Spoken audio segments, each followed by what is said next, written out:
Hi guys, I'm Majida from Malappuram. Then today I'm discussing about a topic higher education in paper 1. Paper 1 higher education എന്നുള്ള ടോപ്പിക്കാണ് ഞാൻ ഇന്നിവിടെ discuss ചെയ്യുന്നത്. First higher എഡ്യൂക്കേഷനിലെ higher learning institutions ഏതൊക്കെയാണെന്ന് നമുക്ക് നോക്കാം. ദെൻ ഓക്കെ, അപ്പോൾ ഫസ്റ്റ് നമുക്ക് തക്ഷശിലനെ പറ്റിയിട്ട് നമുക്ക് നോക്കാം. First son of Taksha as the ruler of territory. ഈ ഒരു ടെറിട്ടറിൻ്റെ റൂളർ എന്ന് പറയുന്നത് സൺ ഓഫ് തക്ഷ ആയിരുന്നു. According to Valmiki Ramayana, prince Bharat founded the city and appointed the son Taksha as the ruler of this territory. Takshashila was an ancient Indian city which is now the northwestern Pakistan. ഇന്നത്തെ north western പാകിസ്ഥാനാണ് തക്ഷശില എന്ന് പറയുന്നത്. പണ്ടത്തെ ancient Indian city ആയിരുന്നു. In important archaeological site and the UNESCO declared it to be a world heritage site in 1980. അതെന്താണ്, UNESCO ഒരു world heritage site ആക്കിയിട്ട് declare ചെയ്തിട്ടുണ്ട്. Chanakya is said to have composed his Arthashastra and archaeologist Alexander Cunningham discovered its ruins in the mid 19th century. Chanakya ഇവിടുത്തെ ഒരു student ആയിരുന്നു. അതുപോലെ തന്നെ എന്താണ്, അലക്സാണ്ടർ കണ്ണിങ്ഹാം മിഡ് 19th centuryയിലാണ് ഇതിൻ്റെ ഒരു ഡിസ്ട്രോയിങ് സംഭവിച്ചിട്ടുള്ളതെന്ന് ഫൗണ്ട് ചെയ്തിട്ടുണ്ട്. അതുപോലെ തന്നെ അവിടുത്തെ മേജർ സ്റ്റുഡൻസ് ഒരു ബുദ്ധിസ്റ്റ് സെൻറ്റർ ഓഫ് ടീച്ചിങ് ആയിരുന്നു ഈ തക്ഷശില എന്നുള്ളത്.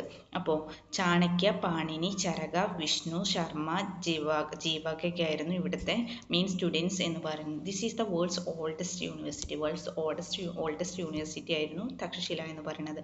It was a noted center of learning, then including religious teaching of Buddhism for several centuries. It continued to attract students from around the world until its destruction in the 5th century CE. Being situated at the distance of 20 miles in the west of Rawalpindi, Takshashila was the capital of Gandhar Kingdom. ഗാന്ധർ കിങ്ഡത്തിൻ്റെ ക്യാപിറ്റലായിരുന്നു Takshashila. അതുപോലെ തന്നെ വേൾഡിലെ തന്നെ oldest university ആണ്. ചാണക്യനെ പോലുള്ള ഒരുപാട് പ്രബുദ്ധർ പഠിച്ചു പോയിട്ടുള്ള ഒരു സെൻ്ററാണ്, Buddhist learning centre എന്ന് അറിയപ്പെടുന്നുണ്ട്. അതുപോലെ തന്നെ വളരെ ആൻഷ്യൻ ഇന്ത്യൻ സിറ്റി ആയിരുന്നു ഇത് എന്നും പറയപ്പെടുന്നു. അടുത്തതാണ് Nalanda university. Do you hear about Nalanda? Actually ഈ നളന്ദ എന്ന് പറയുന്നത് പ്രൊവിൻസ് ഓഫ് ബീഹാർ ആണ്. It's the golden period of ancient എഡ്യൂക്കേഷൻ്റെ ഗോൾഡൻ പീരീഡ് എന്ന് പറയുന്നത് ഈ ഒരു നളന്ദ യൂണിവേഴ്സിറ്റിൻ്റെ ഈ ഒരു കാലഘട്ടത്തിലാണ്. Situated at the distance of 40 miles south west of modern Patna and 7 miles north Rajagriha. Nalanda was famous cultural and educational center of northern India. Nalanda was an ancient center of higher learning in Bihar from 427 BC to 1197 CE. The university was established in the 5th century CE. It was dedicated to Buddhist studies. Buddhist studiesന് dedicate ചെയ്തിട്ടുള്ള ഒരു യൂണിവേഴ്സിറ്റിയും കൂടിയാണ് ഇത്. അതുപോലെ തന്നെ എന്താണ്, cultural സ്റ്റഡീസിനൊക്കെയാണ് ഏറ്റവും കൂടുതൽ ഇമ്പോർട്ടൻറ്റ് കൊടുത്തിട്ടുള്ളത്. അതുപോലെ തന്നെ fine arts, medicines, maths, astronomy, politics, art of വാർ, ഇതൊക്കെ എന്താണ് ഇവിടെ പഠിപ്പിച്ചിട്ടുണ്ട്. Then built A monastery. അവിടെ എന്താണ്, ഒരു മൊണാസ്ട്രിയും ബിൽഡ് ചെയ്തിട്ടുണ്ട് എന്ന് പറയപ്പെടുന്നു. അതുപോലെ തന്നെ നമ്മളെ ഫേമസ് ആയിട്ടുള്ള ഒരു ട്രാവലറായിരുന്നു ഹുയാൻസാങ് അവിടെ വിസിറ്റ് ചെയ്തിട്ടുണ്ട് എന്നാണ് പറയപ്പെടുന്നത്. 20% ഇവിടേക്കുള്ള ഒരു അഡ്മിഷൻ എന്ന് പറയുന്നത് വളരെ ബുദ്ധിമുട്ടുള്ള ഒന്നായിരുന്നു. 20% ഓഫ് സ്റ്റുഡൻസിന് മാത്രമാണ് ആ ഒരു എക്സാം സക്സീഡ് ചെയ്യാൻ സാധിച്ചിരുന്നുള്ളൂ എന്നും പറയപ്പെടുന്നു.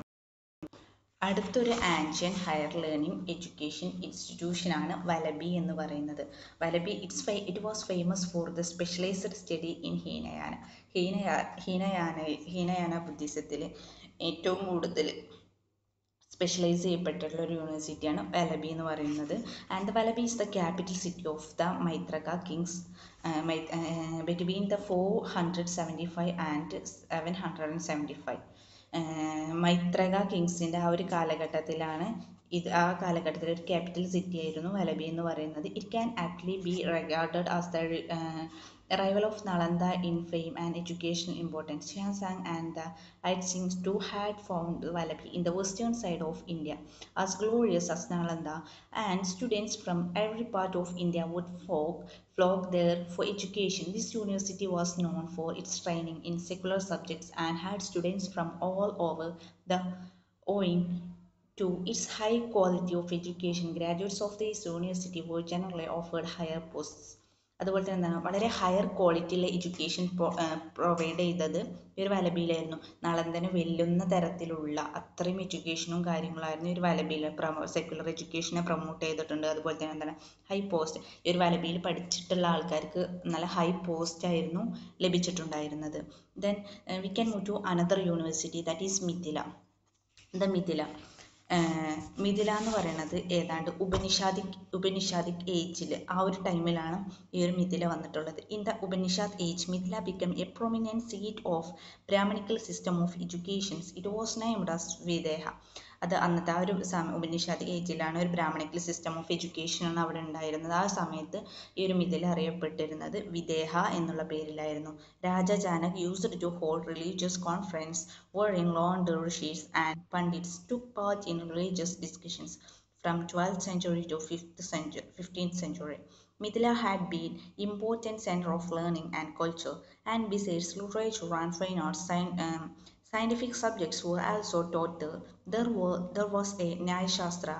Then Gangesha Upadhyaya founded a school of new logic even up to the period of Mughal Emperor Akbar. It continued to flourish as an important center of education and culture, credited with countrywide repute. It was famous especially for its Nyaya and Tarkashastra. ഈ ഒരു മിഥില എന്ന് പറയുന്നത് പ്രധാനമായിട്ടും എന്താണ്, ന്യായ and തർക്കശാസ്ത്ര, ഈ രണ്ട് ടോപ്പിക്കിലാണ് famous ആയിട്ടുള്ളത്. വിദേഹ എന്നായിരുന്നു അതിൻ്റെ ആ ഒരു ഓൾഡ് നെയിം ഉണ്ടായിരുന്നത്. പിന്നെ ഈ ഒരു സ്കൂൾ കണ്ടത് ഗംഗേഷ് ഉപാധ്യായ ആയിരുന്നു. അതുപോലെ തന്നെ ന്യൂ ലോജിക് സ്കൂൾ ഫൗണ്ട് ചെയ്തിട്ടുള്ളത് ഗംഗേഷ് ഉപാധ്യായ. ദെൻ ന്യായ തർക്കശാസ്ത്ര എന്നുള്ള 2 ടോപ്പിക്സ് കംപ്ലീറ്റ്ലി അവിടെ ഡിസ്കസ് ചെയ്തിട്ടുണ്ട്. Then we can move to another university, that is Odantapuri. And it's ഈ ഒരു ഒഡാന്തപുരി എന്ന് പറഞ്ഞ ധർമ്മപാല ഡൈനാസ്റ്റിൻ്റെ കാലഘട്ടത്തിലായിരുന്നു ഈ ഒരു യൂണിവേഴ്സിറ്റി ഫേമസ് ആയിട്ട് വന്നിട്ടുണ്ടായിരുന്നത്. In ancient times a celebrated Buddhist center of learning in India, identified with the modern Bihar Sharif in Bihar states. And this was established by Dharmapala of Pala dynasty during the late 8th century. മഗധയിൽ 8ാം നൂറ്റാണ്ടിലാണ് ഈ ഒരു Odantapuri establish ചെയ്തിട്ടുള്ളത്. ഇതെന്താണ് to the ancient Tibetan records എന്നാണ് ഇതിനെക്കുറിച്ചുള്ള കൂടുതൽ ഡീറ്റെയിൽസ് നമുക്ക് കിട്ടുന്നത്. ഏതാണ്ട് ഒരു 12,000 സ്റ്റുഡൻസ് എങ്ങാണ്ടോ ഈ ഒരു യൂണിവേഴ്സിറ്റിയിൽ പഠിച്ചിട്ടുണ്ടായിരുന്നു.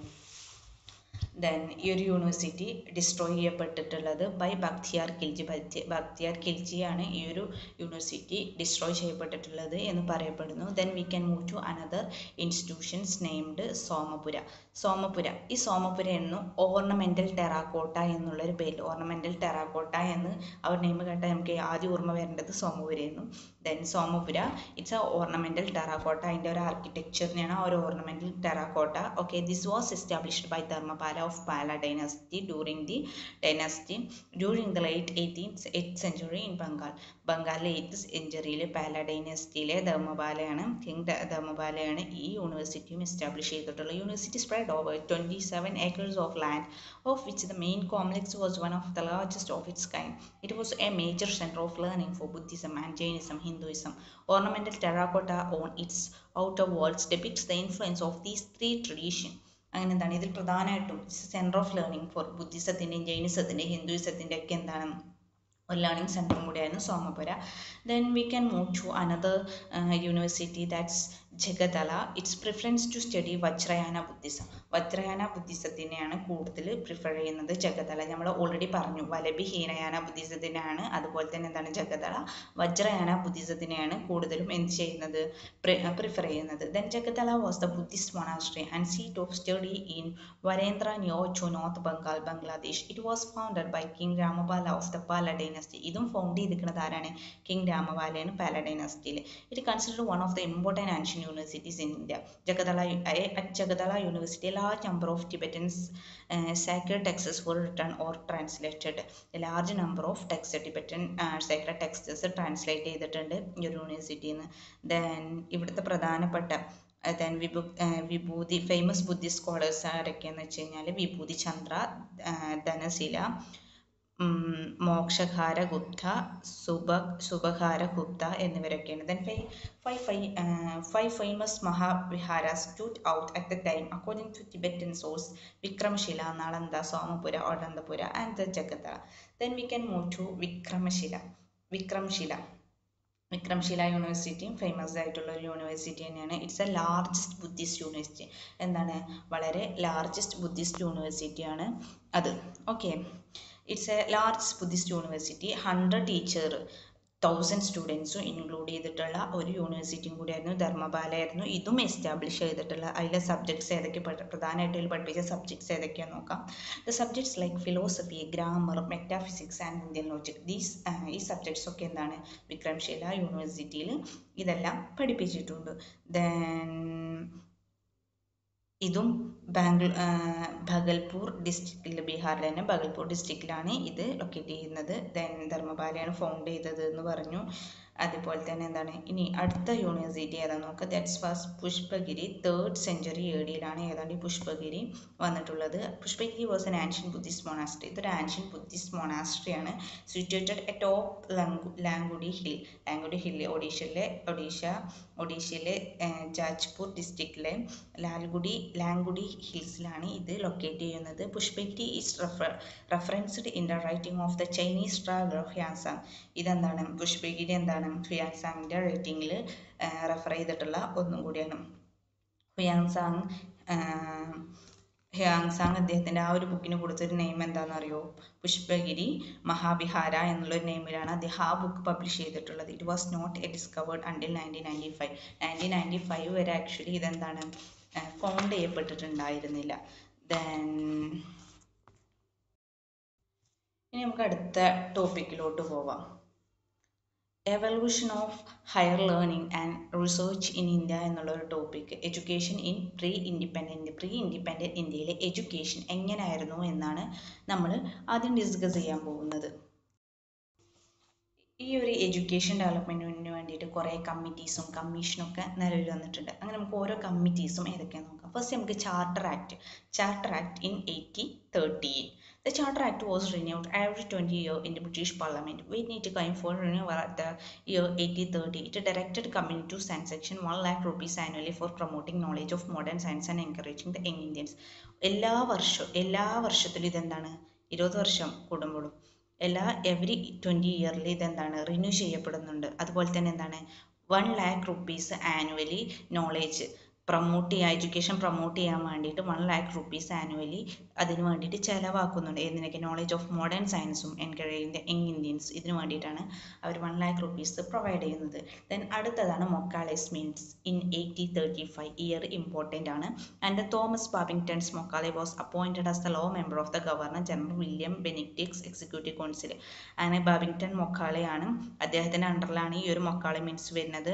അദ്ദേഹം എന്താണ്, ഡൗൺവാർഡ് ഫിൽട്രേഷൻ തിയറി പ്രകാരമാണ് അദ്ദേഹം ഈ ഒരു ആശയം മുന്നോട്ട് വെക്കുന്നത്. അതെന്താണ്, ആദ്യം അപ്പർ ക്ലാസ്സസ് എങ്ങനെ, it emphasized on the downward filtration theory, which mean to educate a very small number of upper and middle class students, and they must spread education to the masses. അങ്ങനെ അദ്ദേഹത്തിൻ്റെ downward filtration theory പ്രകാരം എന്താണ്, upper ക്ലാസ്സിന് ആദ്യം education കൊടുക്കുക, അവരെന്താണ് ബാക്കിയുള്ള ക്ലാസ്സസിന് അത് സ്പ്രെഡ് ചെയ്ത് കൊടുക്കുക എന്നുള്ളതാണ്. ആ ഒരു ഫോമിലാണ് മെക്കാളെസ് മീൻസ് പ്രൊവൈഡ് ചെയ്തത്.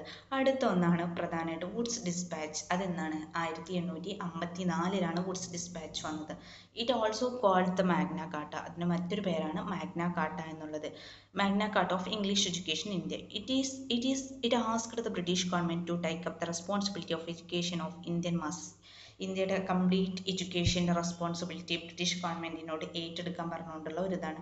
അതിൽ പ്രധാനമായിട്ടും they needed increase to intellectual and moral character of ഇന്ത്യൻ്റെ അതിന് കുറേ നീഡ്സ് വെച്ചിട്ടുണ്ട്. ഏതൊക്കെയാണ് നീഡ്സ് എന്ന് നോക്കാം. Use Indian languages to make Indians learn western knowledge. Western knowledge പഠിക്കാൻ വേണ്ടിയിട്ട് ഇന്ത്യൻസിന് എന്താണ്, ഇന്ത്യൻ ലാംഗ്വേജ് യൂസ് ചെയ്യുക. Emphasised the usage of native language at school level and English at higher education. School levels ഒക്കെ എന്താണ്, native language use ചെയ്യുക. അതുപോലെ തന്നെ ഹയർ ലെവലിൽ ഹയർ എഡ്യൂക്കേഷനിൽ ഇംഗ്ലീഷ് ലാംഗ്വേജും യൂസ് ചെയ്യുക. There should be scholarship for എക്സലൻസിന് സ്കോളർഷിപ്പ് പ്രൊവൈഡ് ചെയ്യുക. Every district must at least have one government school. എല്ലാ ജില്ലയിലും എന്താണ് ഒരു ഗവൺമെൻറ് സ്കൂളെങ്കിലും ഉണ്ടായിരിക്കണം. Then affiliated schools to be granted aids. അങ്ങനെ അഫിലിയേറ്റഡ് സ്കൂളിനെ എയ്ഡഡ് ആയിട്ട് ഗ്രാൻഡ് ചെയ്യുക. Then department of public instruction should be there in every province to inspect schools and guide teachers. എല്ലായിടത്തും എന്താണ് ഡിപ്പാർട്ട്മെൻറ്റ് ഓഫ് ഒരു പബ്ലിക് ഇൻസ്ട്രക്ഷൻ വേണം. എന്തിനു വേണ്ടിയിട്ട്? In every should be there in every province to inspect the teachers and സ്കൂളിനെ inspect ചെയ്യാനും അതുപോലെ തന്നെ ടീച്ചേഴ്സിനെ ഗൈഡ് ചെയ്യാനും.